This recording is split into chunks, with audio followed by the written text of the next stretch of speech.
I never thought of myself as a controlling husband. I gave my wife, Sarah, all the freedom she deserved, her own space, time with her friends, and the ability to enjoy her hobbies. But this time, something felt different. I had a bad feeling about the party she mentioned. Maybe it was because it was at her coworker Eric's house. She had brought him up a few times before, a guy with a cocky, overly confident attitude that rubbed me the wrong way. Or maybe it was the casual way she told me about it. It's just a small get-together, she said the night before. Everyone from work will be there. It'll be fun. I didn't like the idea. Not because I didn't trust her, but because I knew how these things often played out. A little too much alcohol, some harmless flirting that could cross lines. I don't feel good about this, I told her. I'd rather you stay home. She laughed it off. Come on, don't be like that. It's harmless. I didn't argue.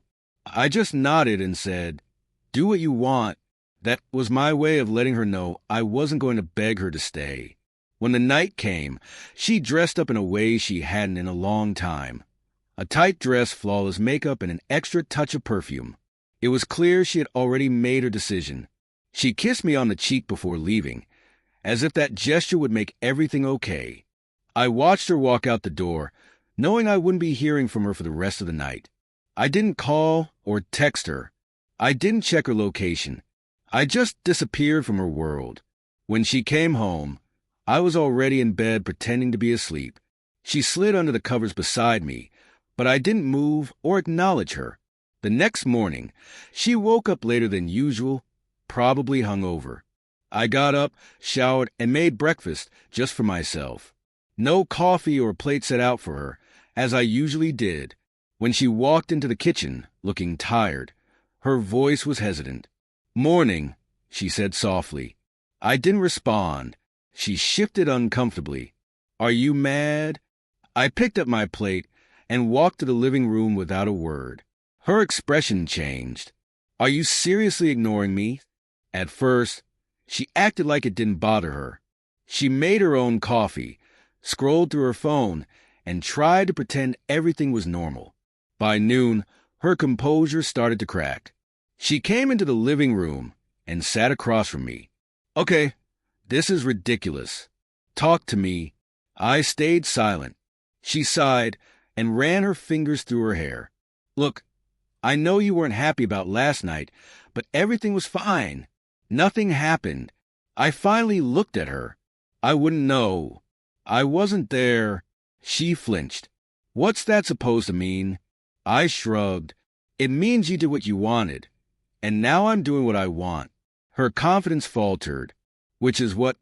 Acting like I don't exist. I leaned forward. "No, Sarah. It's showing you what it feels like when your choices don't include me."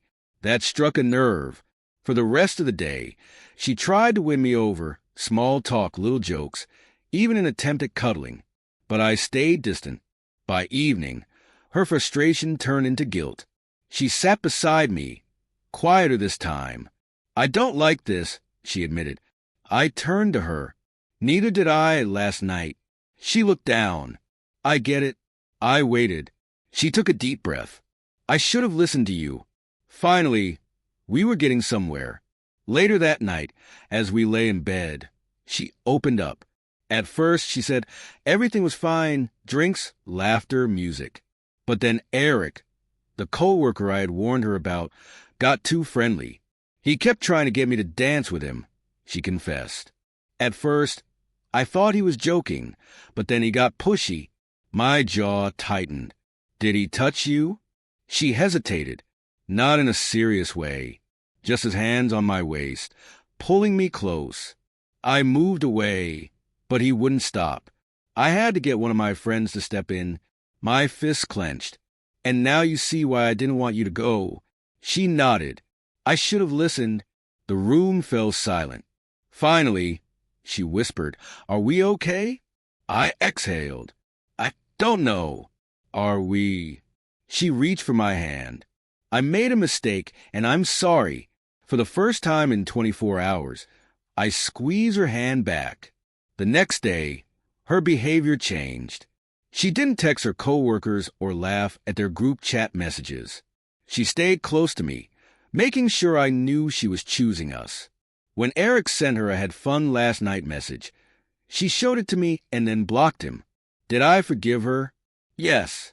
But I made sure she understood what it felt like to be on the other side of being ignored.